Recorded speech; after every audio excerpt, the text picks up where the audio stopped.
Сәлеметсіңдер ме оқушылар? Бүгін бізде 3-ші сабақ табиғатты қорғайық. Жаңа сөздер: қоқыс, мусор, жинау, собирать, сенбілік, субботник, сындырмау, сындырма, не ломай, не разбивай. Сындырмау, не ломать, не разбивать. Бірінші тапсырма: тыңда, сұраққа жауап бер. Көктем. Көзін аш бұлақтың, сарқырап су ақсын, қарасын күлімдеп көктегі жуақ күн. Сағыныш Намазшамова. Көктем айларын білесің бе? Ты знаешь весенние месяца? Көктем айлары: наурыз, сәуір, мамыр. Екінші тапсырма: оқы, сұраққа жауап бер. Қашан сұрағына жауап беретін сөзді тап. Мынау аула. Аулада ағаштар, гүлдер бар. Бүгін сенбілік. Оқушылар мектепке келді.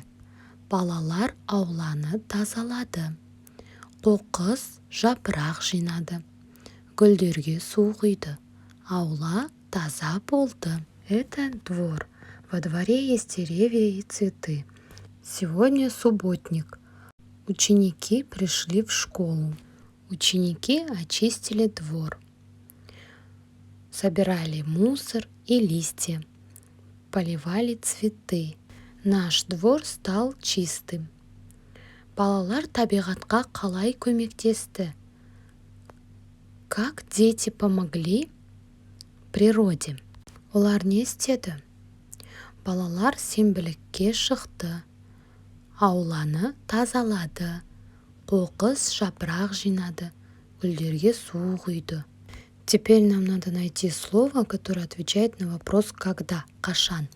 Қашан – бүгін. Когда – сегодня. Үшінші тапсырма: суретке қара, бірнеше сөйлем құрап айт. Ол не істеді? Үлгі. Мысалы, например, Алмаз жер қазды. Алмаз копал землю. Анель ағаш әкелді. Анель мен Алмаз ағаш отырғызды. Ребята, это примерный ответ, вы можете составить свои предложения. Төртінші тапсырма: көп нүктенің орнына тиісті жалғауды қойып, көшіріп жаз. Напиши вместо многоточия правильные окончания. То, что в квадратике, это наши нужные окончания. Мы должны распределить. Мысалы, например, ағашты сындырма. Ребята, это у нас идет отрицание действия. Например, ағашты сындыр, поломать, ломать дерево. Ал ағашты сындырма, не ломай дерево. Осымен біздің сабағымыз аяқталды. Келесі сабақта кездескенше сау бол.